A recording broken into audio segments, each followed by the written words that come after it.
We're about to be live. Oh, we're live. Hi, Gaurav. Welcome to Venture with Grace. Hey Grace, thanks so much for having me. To start the show, I would love for the audience to get to know you a little bit more. So, beyond the amazing, Mantis VC journey, you started your career at the PlayStation India. Why don't we start there? Um, yeah, and milestone into Yeah, yeah, thanks so much for having me first, and then thank you to everybody who's taking time to listen in and watch this live stream right now. So yeah, like you mentioned, I started my career in India. I grew up in Bombay for the most part. My family's still there. Was at a company called Milestone, which essentially was a legal name for what was then PlayStation's India entity.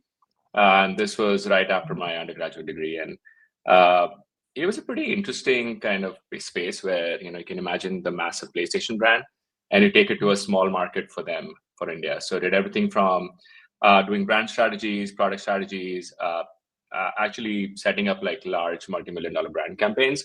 At the same time, we didn't have manpower, so I would actually go to retail stores with PlayStations under my arm and fix them up myself. So it's really interesting, scrappy, really got me into the consumer mindset of how do people think about a global brand like PlayStation, and how do you almost localize it? So take the global ethos, but then localize it to the Indian market. We also built two games for the PS2 in India, which sold 500,000 copies. So it's a pretty interesting mix of both brand, marketing, product, and just the whole consumer journey. for Um, sure. Later on, you have worked at Google for 8 years in Sydney in SF. Why don't we talk about what were the growth journey there, or what were some core lessons that you learned back then? Yeah, so as I was saying with PlayStation, it really taught me just brand marketing. And I thought the next step in my journey was doing that at a big global scale in the digital world. Mhm. And then if you think back in 2011, I was employee number 13,037 at Google, right? Google still felt like a very small, scrappy startup back in the day. Mhm. And my journey, after a quick training stint in India, moved to Sydney to work on the sales team there. So I led global kind of sales strategies for our top travel clients. Think about Expedia, Hotels.com, Avis, Budget Hertz. Each of these folks were spending uh, tens of millions of dollars, if not hundreds of millions of dollars, with Google. So my job as part of kind of these small sales team was to help them really think about Google's products in a way that was just bigger than search. And that was super interesting kind of work on a lot of these super large campaigns. My favorite one there was working on the Air New Zealand campaign. So if you've heard of or seen any of the Air New Zealand safety videos, so those actually launched as massive multi-million-dollar campaigns from Auckland, New Zealand, and then broadcasted to the world. I was working a bit more on the kind of technical aspect of sales, so that led me to Sydney, from Sydney to San Francisco, where I kind of joined the Google Maps team to lead all of our global strategies. This was 2015, where surprisingly, Google Maps was number 45 or 50, 55 on the App Store. And one of my first goals was how do you bring that from 50, 55 to number two or number one and really hone in on it. And that was a mix of, both internal product strategies, product changes, changing the legal thing that came up on the screen when you first downloaded the app, actually measuring how many clicks it took to take you from the App Store to install to first use of the map, and how do you go about reducing that as quickly as possible. Implement Google Analytics, first kind of consumer facing email newsletter. So it's a pretty fun journey. From there, I joined this central growth team that basically did what I did on Maps, but applied that to Gmail, to YouTube, to Chrome, Photos, thinking about everything from what would our North Star metrics be for each of these apps, how that affects the user journey, right from first install to the first 14 days, first 28 days, using data to kind of inform all the product decisions. And I guess the biggest takeaway from me from there was the power of we used to say growth is a game of inches. Mhm. And I think that compounding effect really helps. So that is something I still take away to today, to this date, and something I talk to my founders about. I wonder. So, I think one of the very interesting. I feel like you really have all the crazy journey from India to working at the biggest tech company in the US, and then you pivot onto venture. So you have worked at FJ Labs. Actually, Fabrice was on our show before, and like also Galaxy Interactive, Ryan Yu was on our show before. So like I feel like those two organizations were like definitely super interesting. Maybe we could like briefly chat about like, your previous investing journey. That what are some core lessons that you learned, and then what brought you to Mantis? Yeah, I mean, shout out to Fabrice and Jose and the whole team at FJ. That was my first ever stint in venture. Mhm, So right after spending 8 years at Google, I went to Harvard Business School with the idea of actually thinking beyond just the product tech world I was at and learning more about the finance world, learning more mhm, about what else is out there. mhm, And FJ Labs was very kind to give me a seat as an mhm, intern to work on deals like Drizzly, a lot of the marketplace deals. mhm, Um, FJ was very interesting because marketplaces are almost like what you learn from investing in marketplaces really builds your whole investing intuition. So mhm, everything from network effects, how you evaluating liquidity, like what makes the platform defensible, how are founders thinking about like supply side first or demand side first. Right, those are really the founding kind of foundational blocks of investing and thinking in like almost 3D chess. So that was super key. From there, I went to a small platform called PJC that was based in Rhode Island, opened up the New York office, did a lot of SaaS and AI investing there, where I eventually met the team at Galaxy. So as mhm, you rightly mentioned, Ryan was amazing. Ryan came from a very interesting background of doing both gaming, but also had a previous life as a private banker, as an investment mhm, banker. Right, so you can imagine like the kind of correlation of the two is really incredible to think about investing in content, which is more of a hits driven business than AI or SaaS, which is more of a, it's more of a continuing kind of series. Galaxy also is an incredible platform because we had the support of a parent company, which is Galaxy Digital, mhm, huge crypto merchant bank that's now publicly listed. Um, and what that taught me was, how do you invest across multiple sectors? And while you're going deep within both AI, we're going deep in gaming, going deep in crypto, right? And how are you evaluating each of those differently? mhm, Which almost helped me in my Mantis job, where I invest both in AI but also aerospace and defense. mhm, So I think that context switching was super key, is what I learned at Galaxy. And also being a publicly listed company, the way we really wrote our memos, the kind of rigor we did with due diligence on founders, due diligence on financials, due diligence on, just the whole customer reference journey from there. That's something that was very valuable over the last 2.5 years I spent at Galaxy. mhm, We had a bunch of portfolio companies in common with Mantis, and somehow got in touch with the team.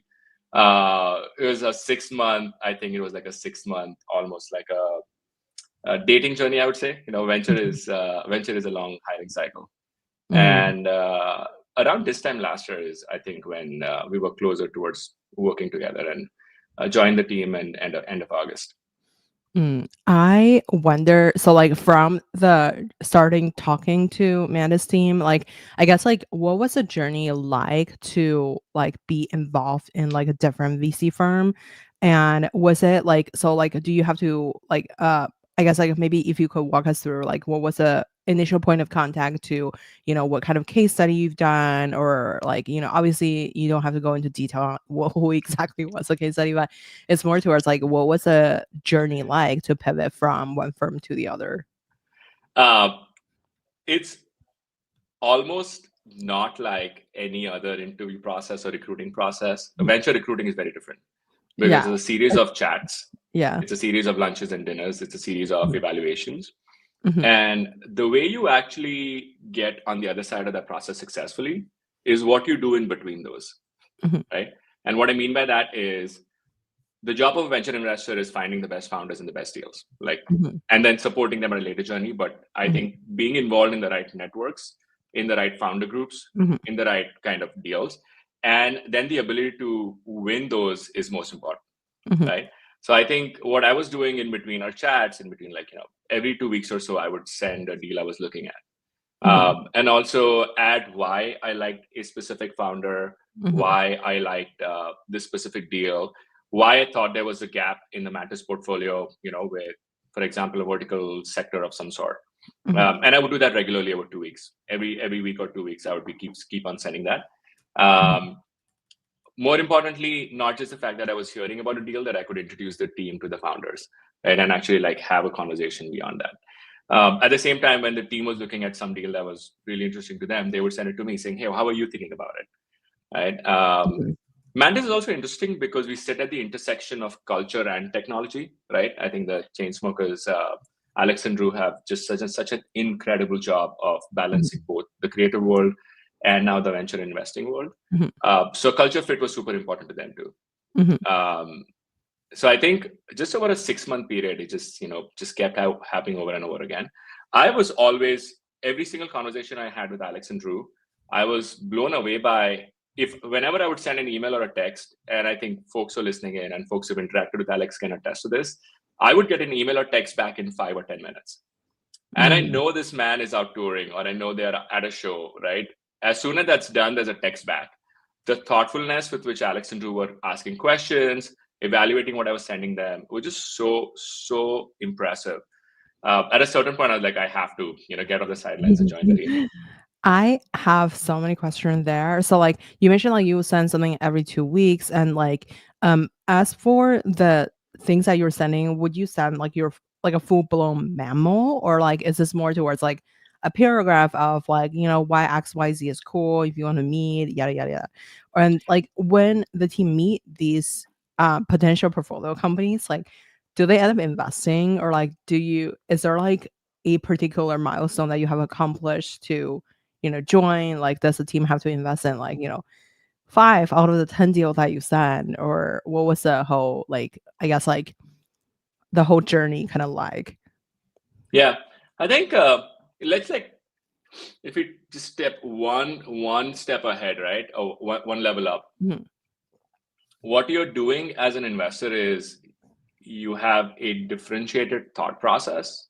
Not always, you don't have to be contrarian always, but you kind of have a nuanced thought process of like why you're thinking about a deal and how you're thinking about it, both why you would invest or not invest. But I think there has to be something that differentiates you versus the other person on another team. So with that being said, I would just send like 2 short paragraphs, and it really got to the heart of why this is a founder that's generational maybe, and why this is a company that's generational, and really why this company, why now, and why this founder. I think I just try to hit all of these 3 points pretty quickly, and then go from there. I don't think it's necessary that the team has to invest in what you're bringing to the table, but it's important that they stop and they're like, why haven't we seen these deals yet? Or like, oh, how is Gaurav getting into these networks and into these deals? And so I think that is important. I wonder, so like for the, I guess like for the things that you've done, or like for the research that you've done, would you predict any financial related things, or would it be more of like, oh, the market is this big, but since we're investing at earlier stage, like, so it's kind of like a founder rev check? Like what would be the, I guess like the actual hard asset that you would send? It would just be an email. What I like to tell other folks who are in the VC recruiting journey is make it easy. Like your email is 1 out of 300 that somebody at a GP at a fund is getting a day, right? So make it easy, make it snappy. What are the takeaways? Just like right in the back, hey, TLDR, here's the deal, here's what I like, here's what I don't like, here's the financing. And then you do the memo, right? If it was a later stage deal, like a B, sometimes I'd send a B or a C stage deal. I would do a quick financial analysis, like, hey, if you would invest at a 3 or 4 or 5% ownership, here's what a return threshold looks like, just to showcase that I have those chops as well. But beyond that, it was more of why this company, why now, why this founder, product fit, all that stuff. For sure.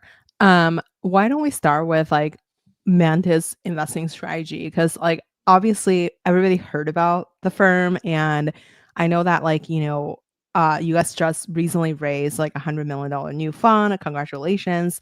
Maybe if you could give us a little bit of background on the fund itself, and then we can dive deeper into the investing strategy. Yeah, so Mantis was started in 2019. So it's Alex and Drew, the Chainsmokers, and then Milan and Jeffrey, who came together to start the fund. With the idea being we will be mostly investing in enterprise software and B2B companies. And over time, that strategy is kind of just deepened. So we now have 4 main verticals we invest in. So I lead our AI and infra strategy, which is vertical AI, dev tools, AI applications, infrastructure, foundational models. Savina does cybersecurity, and Caroline leads a healthcare. And then Milan does all of our aerospace defense, but also some of the frontier tech stuff with us. Given the size of the fund, we don't lead. From the beginning, our strategy has been, how do we find the best founders and the best companies? And how do we take about 3 to 5% ownership there in the pre-seed to Series A kind of rounds? And occasionally, we'll flex up to a Series B. But that's kind of the place we play at. And over the last 5 years, we've been extremely fortunate. We worked with companies like Factory, Rogo, ChainGuard. Most recently, we announced StackBlitz, Edera. There's like a few others in the pipeline that we haven't announced yet. But it's been incredible to work with a lot of founders who see us as really adding value on the cap table. Like our tagline is, we want to be the most helpful investors on the cap table. And the only reason we're able to get into some really incredible companies and work with probably top tier founders in the ecosystem is because they've seen us add that value in the past. For sure. I wonder, since like you mentioned, like you guys are typically targeting, let's call it like 3 to 5%. And since it's you guys primarily focus on like seed, Series A, or like that's like I wonder for the new fund, for like $100 million fund, how much would you save for reserves? And then what does a general like portfolio construction look like, for each partner or like, each investor on the team? Like how frequently do people invest in a deal? Yeah, we don't have any quotas as such. I'll start with the first question. On a high level, we like half the fund will be held in reserve, so we can defend a position. As you can imagine, ownership is key, and with dilution, you kind of have to defend that across round. So we'll do that. We don't really have a quota for partners or any investor on the team. If we meet great folks, we want to work with them. That being said, we'll do about 35 new companies out of this fund, and then we'll keep doubling down that position over time. Totally. I wonder, as for the decision-making process, like, so for example, if any of the investor encounter a great deal, how long does the team usually take to diligence it? And like, would it be like, one person make the major decision, or what would it be like everybody from the firm have to agree on something to move things forward? So our IC is Alex and Drew and Milan and Jeffrey, so the 4 GPs. Typically, there has to be some agreement between the 4 of them on the deal. Everybody from the team is in the IC. What we like to do is, send out a memo, do our diligence, socialize the deal a bit before our investment committee meetings, which are typically on Thursdays. And by that point, everybody's read, has questions, has already sent you questions in advance, or will ask you questions on the call. And we typically make that decision within a week or 2 to 3 weeks of meeting a company. There was one company we met earlier in the year where the founders are absolutely incredible, very technical team, but the round was moving very fast. So I think that's something we signed on in about 48 hours. Also happened to that we just luckily knew the lead investors at that point, who were also very technical, right? So that was a true inception bet for us, and that came together in 24 to 48 hours. So we moved as quickly as that time period to what my preferred personally is get to know a founder over a couple of months, even before they start raising. At that which point, we've kind of shown that we are adding value, we are good thought partners, we're going deep into not just being, reposting you on social media, but actually being there in the trenches with you when it counts, and then going from there.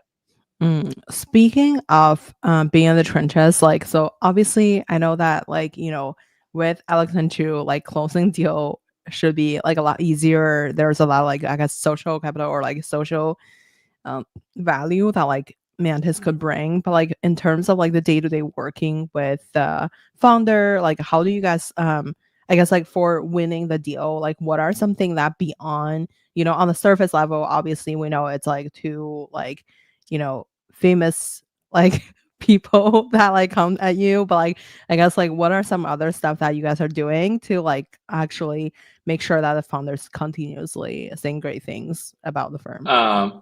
I think so if I think of sourcing, right, I think sourcing being like every day when I wake up, that's a new day for sourcing.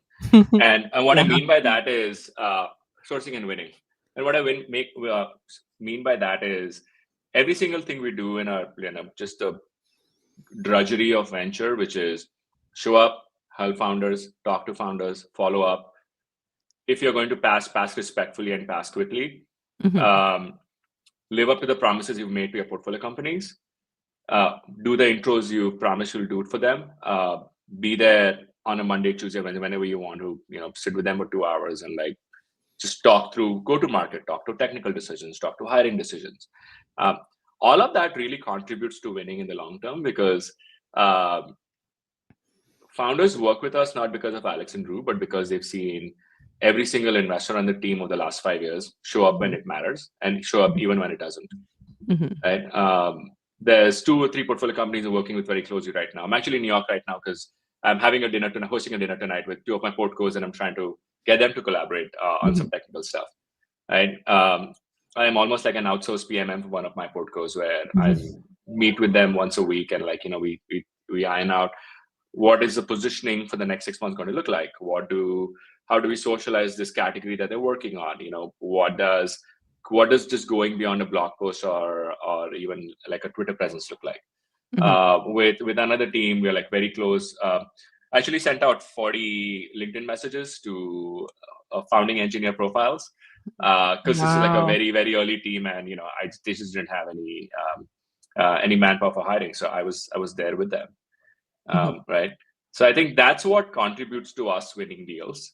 It's Alex and Drew also help, right? The social capital obviously is very important, and I think it's hard to parse that away from the fund. But over the last 5 years, if you speak to founders, it's because the team shows up every single day.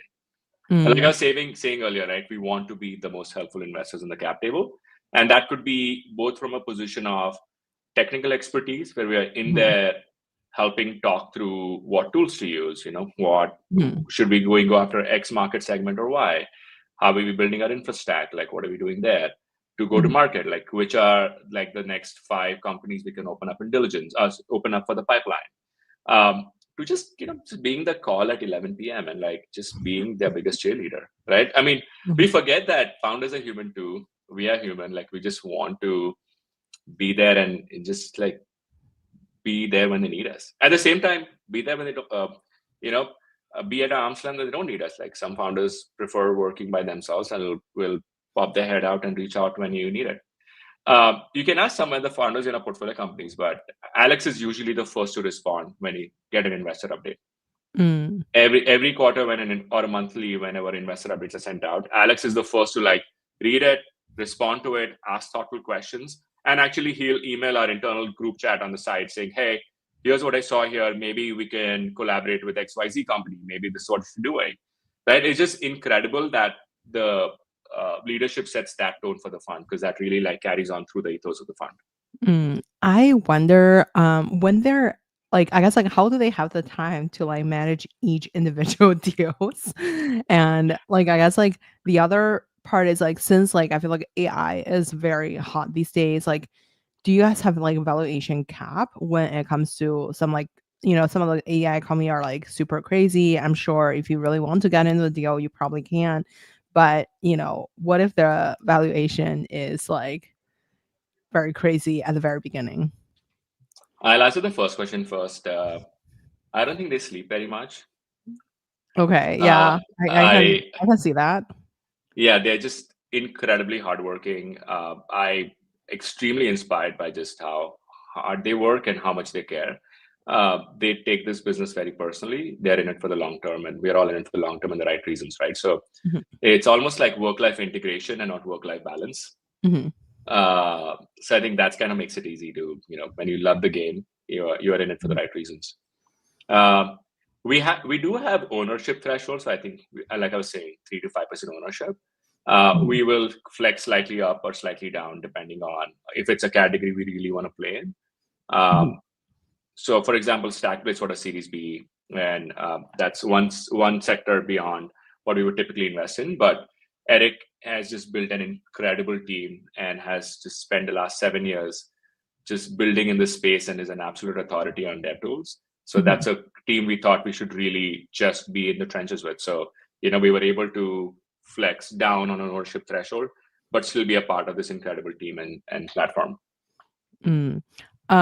In terms of like the AI companies that you're seeing these days, like maybe we could start with like, or maybe if you could walk us through like a company that you're looking at, from meeting the founder to doing the diligence to winning the deal to thinking about eventually exiting. Yeah, I don't know if you have. Yeah, I can. I can talk about the first. Let me back up a little bit. So when I first joined the team, right, this was this time last year, and what I was looking at then, and also part of what I'm looking at now, is like AI meets like the actual physical world, right? I think this is a generational opportunity to like really change and see how workflows change in the physical world. So one of the first teams I met was a team called Kaya AI, Kaya. It's led by an incredible founder called Ojanami. And Ojanami had a very simple thesis. He's like, general contractors are almost like the choke point for all construction activity in the US. Bless you. Thank you. And like construction is a $13 trillion industry, right? And the workflows kind of haven't changed. You have tools like Procore and P6 that have been around for Oracle P6 that have been going around for 20 plus years, have a lot of tech debt. The UX and UI is still very clunky. So to actually sit there and like use them is a massive headache for a lot of the folks in the construction industry. I've been looking at a lot of companies over the last 2 or 3 years for it, but the reason I didn't pull the trigger was I really didn't feel the go-to-market nuance that you need to really win and dominate in this sector is very different. It also requires a very different bent of product taste and product design. And when I saw Ojanami and what he was building with Kaya, I was blown away. My first line in my investment memo actually says for Kaya AI, it says, this is not CGI or like, just generative. It is actually live in the platform today. Because the UX they've built is just so far ahead of what we see today that it's super easy to use. So they operate in something called a procurement workflow, which is how do you reconcile if you're building a data center or an airport or an EV facility or healthcare facilities? How do you reconcile the HVACs coming in, the data center assets coming in, everything else you need to build it with what has been submitted by architects and has been approved? To how does that translate downstream to what's the manpower that's coming in to kind of like help you put that in place, right?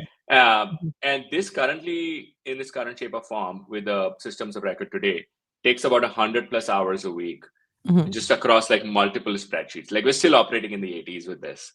And when I was going through just what the industry is like today, it just felt like a no-brainer to work with a team that was trying to change that and go from like 100+ man hours a week to 2 to 3 man hours a week. Like it's an order of magnitude different, right?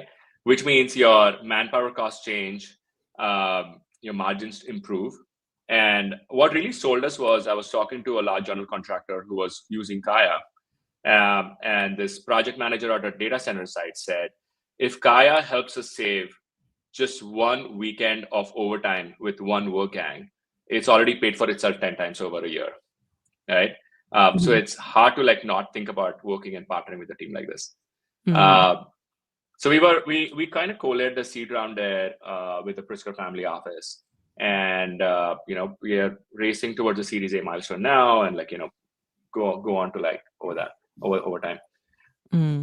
For sure. I wonder, so when you were diligencing them, like, did you have to chat with like a bunch of different potential buyers or like, I guess like from the customer research perspective? Obviously, I'm currently looking at the website. It looks very advanced, but like, I guess like since this is like a subject that like maybe not everybody is like encountering, this is not like a consumer tech company, right? So it's like always like, when it comes to enterprise buyer, you probably have to chat with a lot of people, right? So like now they have like, Walmart Labs, Square, Google, like that, like those are like the people that came from these different top tech company to build this. Like obviously that gives a lot of credibilities, but how do you think about like from the customer research side of things, like,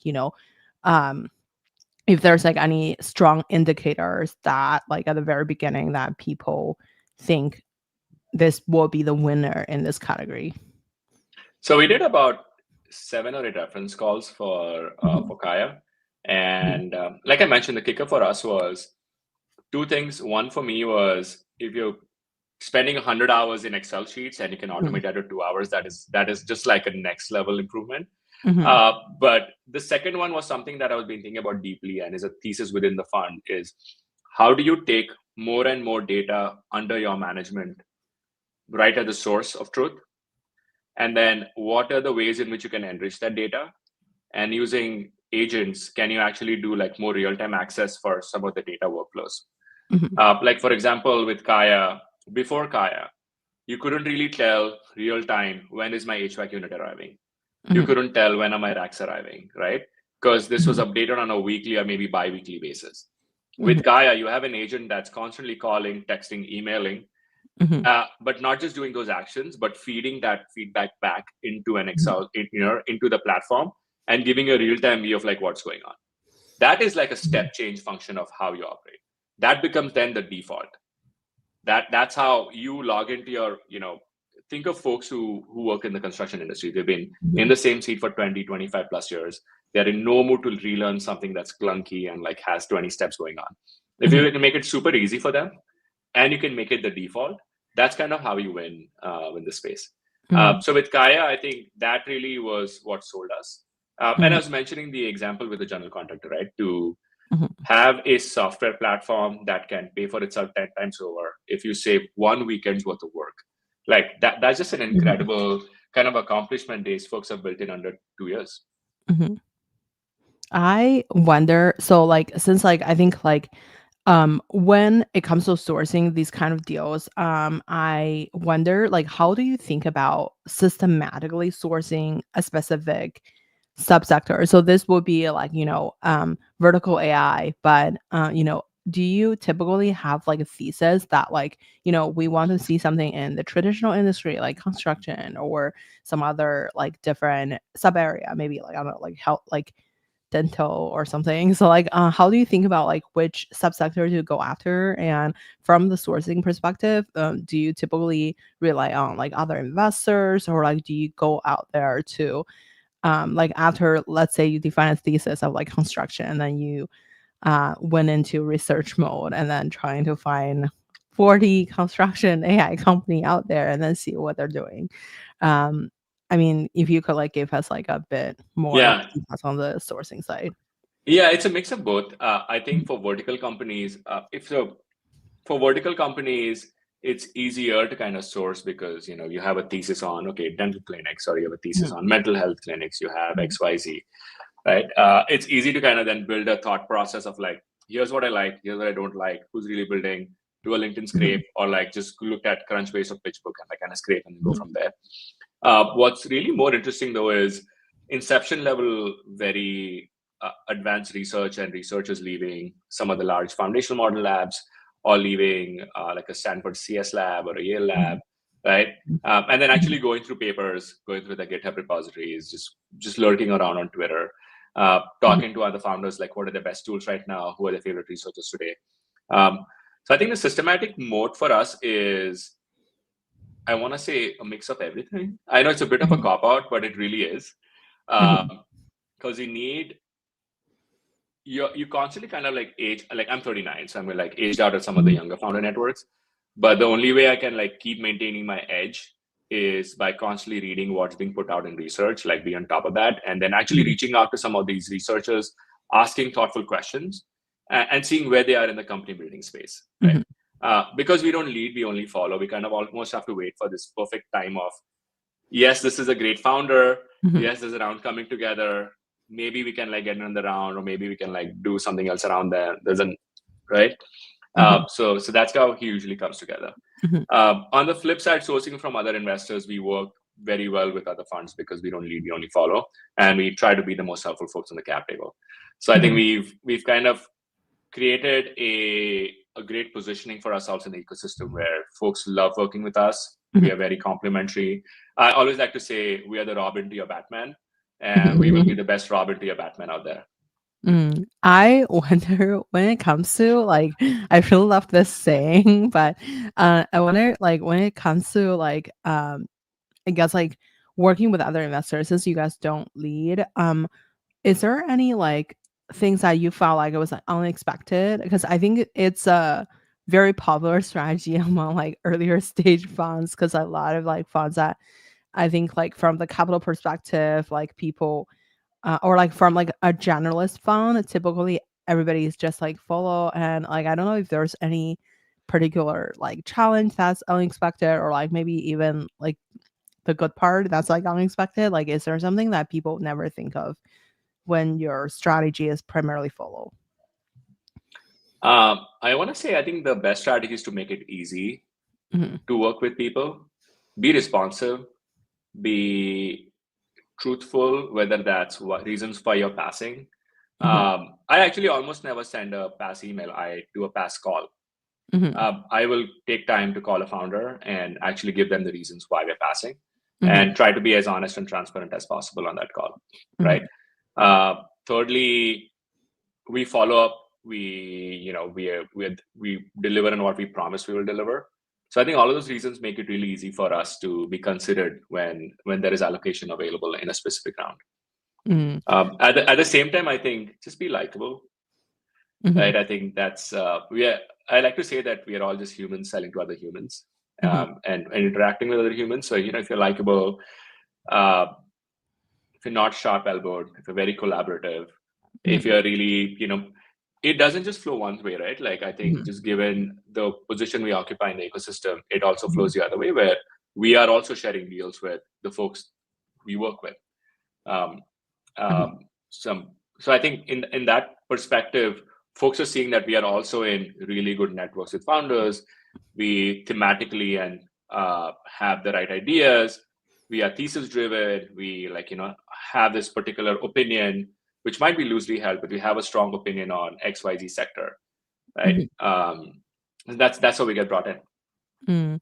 I wonder, how do you think about like the AI industry right now? Because everything is have something AI to do with like their product or like how they're building.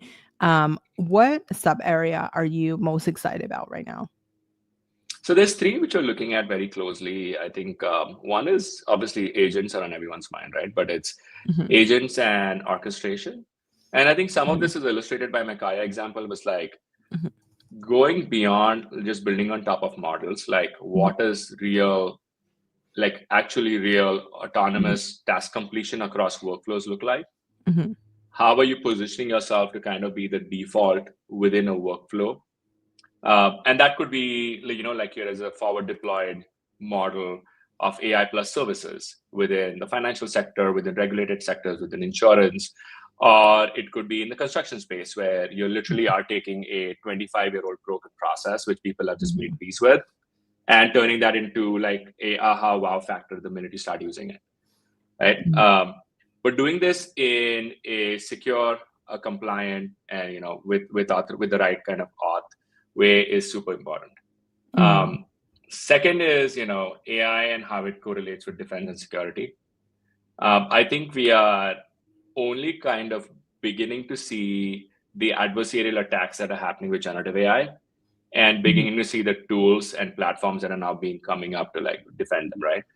So mhm, as software becomes frontline, like what are the generational tools and platforms that will be built here and built for the American and global defense industrial base, and what are the software native tools that are kind of like implemented there to like work with it, whether mhm, it's threat detection and threat hunting, whether it's cutting through like all of the noise that comes through threat detection platforms and then using AI to surface which are the right ones, right, mhm, across that whole kind of sector. And third is, I think for me, like what does like model ops and observability look like in the modern space, right? I think mhm, AI native observability, your testing, governance, like just trust within this mhm, trust framework within agents, all of this is still day zero, right? mhm, And the reasons enterprises aren't adopting agentic platforms in a big way is because of all the governance issues. It's mhm, because of trust issues, because of brand safety, right? mhm, We heard the instance of I think it was an airline in Canada where the chatbot just said, hey, you get a free airline ticket, you get a free airline ticket. It's like, how do mhm, you prevent that from happening? So I think mhm, those are kind of like the three main layers that I'm looking at. I was talking to one of the investors yesterday, and they mentioned this thing called, we're looking at tools for tool builders, right? And I just love that framing because mhm, especially as you go into the data layer, mhm, like what are the tools that folks who are then providing data services to some of the foundational model labs and frontier labs using? mhm, Um, what does the next gen scale look like? mhm, Things of that sort. So those are kind of broadly where we're playing in. We've also invested in a multimodal foundational company we haven't announced yet. We're doing a lot of work around the data protection, data privacy layer, looking at, and that overlaps with the cyber practice as well. So those are kind of broadly where we're playing. I wonder, so like about the agent orchestration, can you unpack that a little bit more?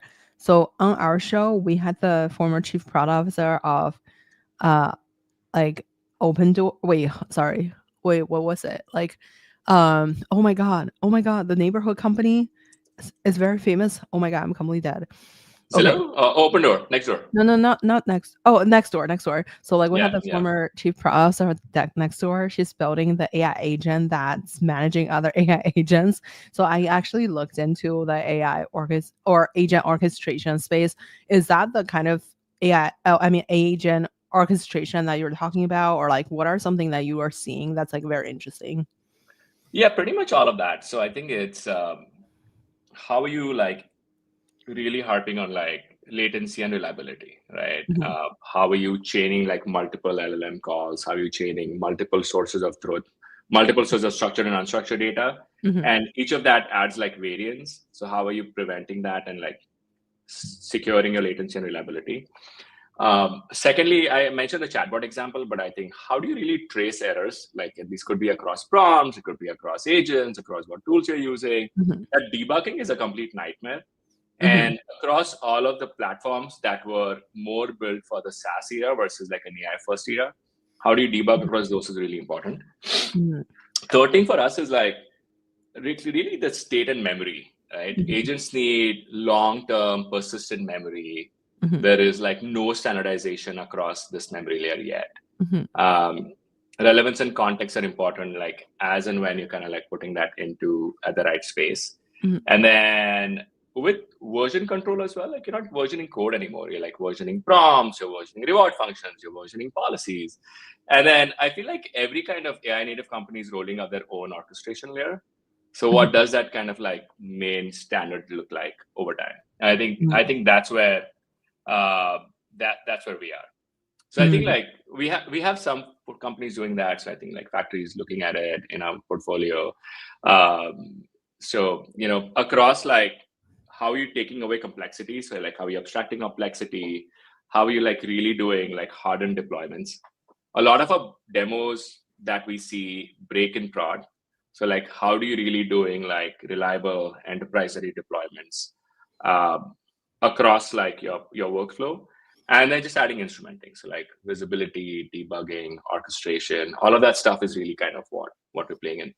Mm, for sure. I wonder maybe we could dive a little bit more deeper into so for example, let's say when you are trying to find a company in the space or in the, maybe AI defense security or MLOps, like um how do you typically go about like I guess like batch sourcing? Do you do like a market mapping and then go into like, here's like so like on Monday you make a list of like 24 companies and then like every day you like schedule a call with the founder and then go go for it that way? Or like would it be like I guess like how do you schedule your time as an investor that you have to do the first call, but also like how many company actually is worth like a second conversation, and then how many company actually make it to, you know, call number 6, and then eventually, you invest as a team. Like, how do you think about the process of like funneling down, like since you like have a thesis on a particular industry and hunting down the deals like in these like different subcategories? Yeah, if you've taken 6 calls to chat with the founder about decision making at the ownership threshold we have, you're probably doing it wrong. Mhm. It shouldn't take you that long. I think for us, or at least for me, what you described with like making a market map, making like 25, 30 companies and like really doing it's more of a brute force way. Mhm. uh, I like to use more of a scalpel. I think what Mhm. I learned at Google, and the biggest takeaway for me from there was how do you identify an A plus player from an A player? Mhm. And there's very subtle nuances of like what makes a generational founder and a generational company. It could be the way they are describing a specific sector. the way they're describing the nuance with go-to-market. Mm-hmm. It's a nuance with what's broken today.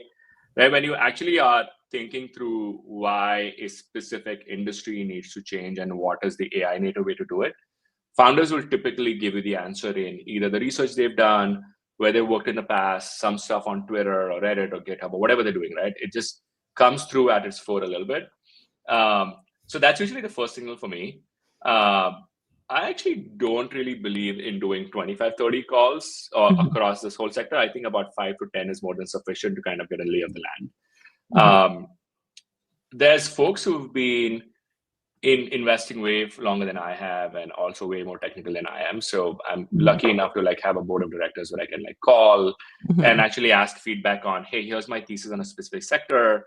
Here's some of the founders I'm talking to. Here's some of the companies thinking about what are you thinking in the way that I'm not? What are my blind spots in these assumptions? And then can you introduce me, or can you is this make sense to go from there? So I believe greatly in asking for help. And the team and the Mantis platform, we are very lucky to have an incredible roster of founders within our portfolio we can call on. So, whether it's Dan and Kim from ChainGuard, or whether it's John Morehouse at Nuon, or, Matan and Fran at Factory, we can call on them to really take a call with us. Just this morning, we did a call with one of our friends of the platform, and he was a CISO of a large company, and his feedback was incredibly helpful in evaluating and diligencing a company we're looking at the moment, right? And then once you kind of identify, okay, here's maybe 3 or 4 players in the sector, especially in the infra space, and especially where it's so technical that the difference between a 95th person versus a 96% is super, super technical. And you've done those 3 or 4 company calls, you then kind of go into you huddle with yourself, you huddle with the team to see where we want to take a call on, and then you kind of then approach the founders in a very thoughtful way. How do you motivate how do you incentivize the CISO always pick up the call? Obviously, I think having them in the network is very crucial, but I don't think you can call them every day and then walk through them every deal. Is there any way that you funnel, maybe, I don't know, badge 7 call together with the same CISO, or how do you make them feel this is something worthwhile to continuously deliver value to the team? I think you kind of have the order backwards, where I almost do the first 7 calls and then have the CISO on 1 or 2 calls. So I feel like the work is on me as an investor to understand the sector they're playing in, understand what's needed in this particular field, and then bring that opportunity to a CISO and then get their inputs. If you're asking them to diligence 7 companies, they should probably be in your city, not you, right? So I think that's the work we do upfront. And at the same time, I think we bring companies for them to consider that might actually be worthwhile for them to implement, right? So I feel like it also shows the caliber of our network. It shows the caliber of our sourcing, caliber of our thinking within the team internally. So I think that's kind of the way I think about it. I wonder, how do you think about, let's say, actually building out your own flow of working? So I think because for some of the deals that you may be in a deeper diligence level, and then for some of the deals that you may just met them for the first time, every day, how much of your time is spending on helping existing companies, or digesting or researching a specific domain that you're currently looking at, and then how much of it would be sourcing new deals? No 2 days and no 2 weeks are alike in venture. So I think some weeks have a higher reliance on portfolio help. Some weeks have a higher reliance on sourcing. Some weeks have a demo day. Some weeks you're at an accelerator. So I think it's completely different.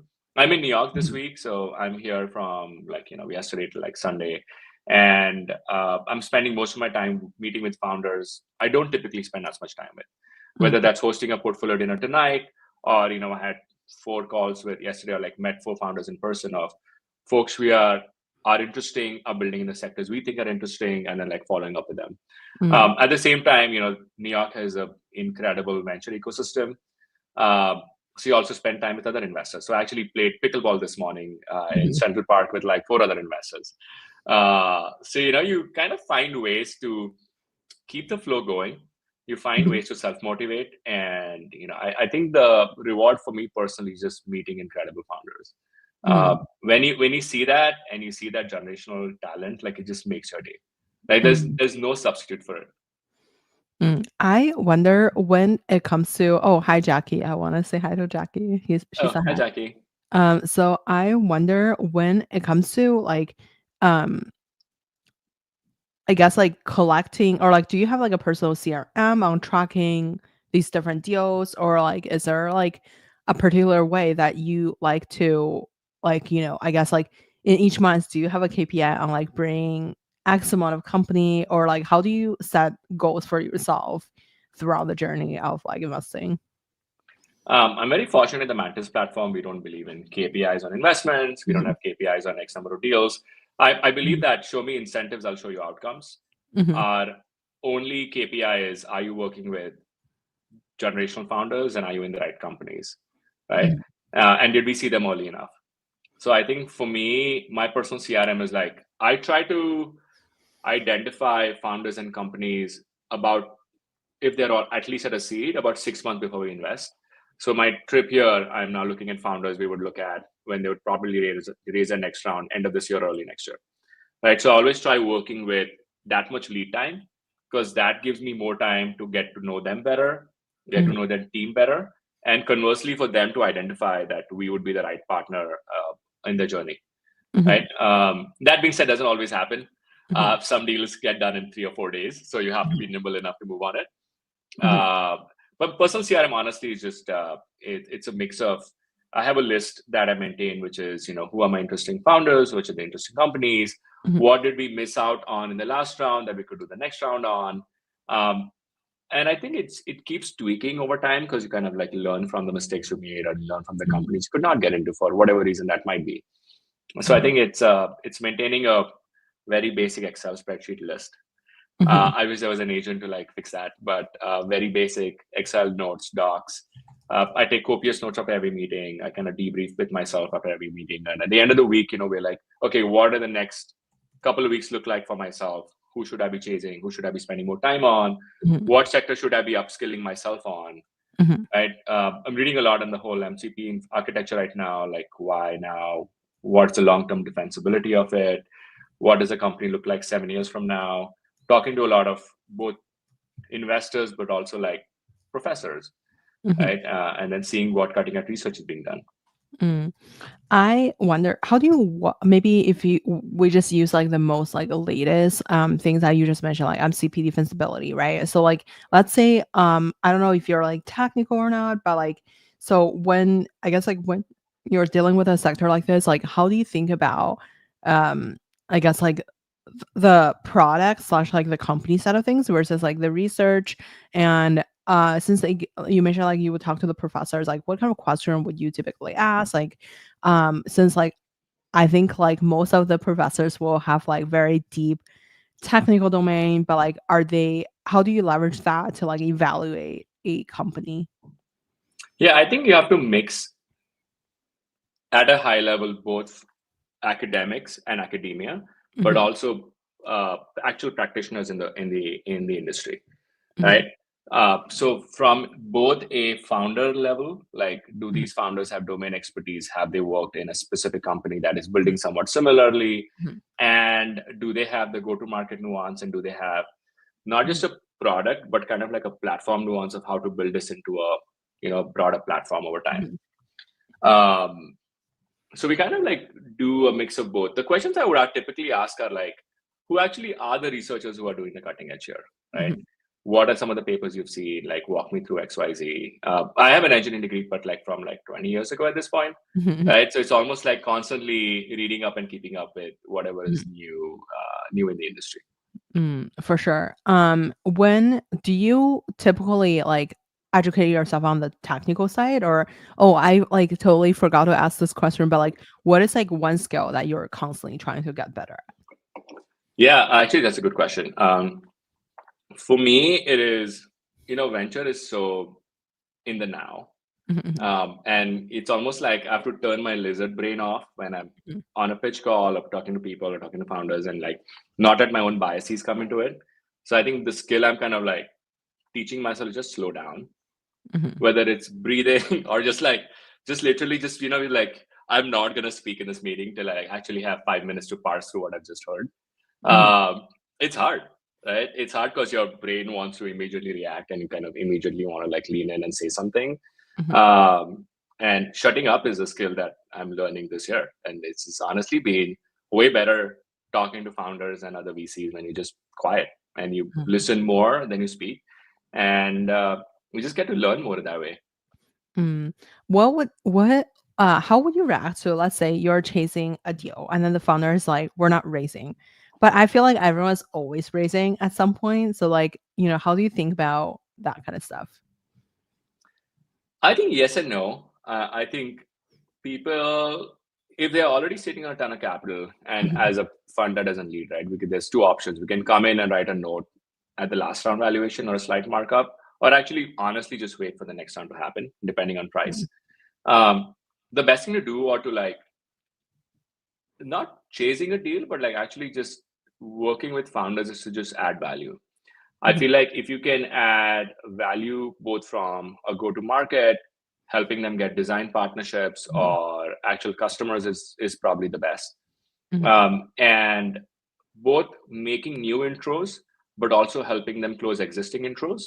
Mhm. And on the other side, finding and helping them close the important hires they need to kind of really succeed and accelerate their journey. I think both those things really help in being able to participate whenever the next round of financing happens. Mhm. So I think it all just comes back to the same three things. It's like, can you help them with hiring? Can you help them with design partnerships and getting customers and pipeline? Mhm. And are you just there when they need you, right? Mhm. Uh, that helps both getting into new deals, which might be competitive or not, but also in your existing portfolio being happy with you. Love that. I wanna end with like a quick 1 minute fire round for you. What's your favorite book? Lord of the Rings. I just love the creativity. I reread Oh Lord of the yeah. Rings once a year. Like, it really just paints like such a vivid picture. Also, it's a lost skill to be able to communicate that just through words. This whole world building that Tolkien's been able to do. Love that. Who made the biggest impact in your career?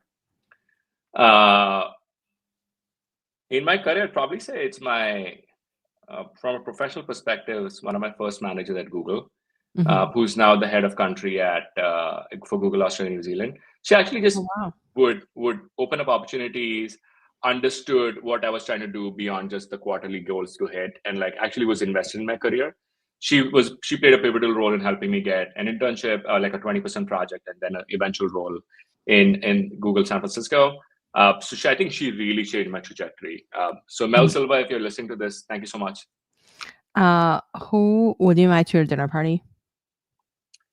Alive or dead or both? It's your party. I'd probably get Elon Musk at a dinner party. Like, for one person to have this much impact on like 3 or 4 different sectors in one lifetime is unheard of since like the birth of the Industrial Revolution. Mm, Right? It's just incredible to see that, and like to learn about what keeps him motivated, what keeps him going, and like what's next mm, would be just incredible. for sure. Where can we find you outside of work? So 4 things. I run a pickleball league for founders and VCs, usually Uh, Thursdays and Fridays and Saturdays. So if you're into pickleball, hit me up on LinkedIn or Twitter, and we'll get you into a game. That's honestly proven to be an amazing, just 7 a.m. Thursdays and Fridays and like 9 a.m. on Saturdays, just ritualized, and it's just incredible way to meet people. mhm, Um, Sundays, I love cars. So on Sundays, mhm, I'm usually with the San Francisco Motoring Club. A bunch of my friends who also in investing or founders also love cars, and we just go on drives together. Every once a month, we'll do cars and coffee. So like the Motoring Club will put on like this whole show where everybody brings their cars. You like talk to about the car owners. That's incredible.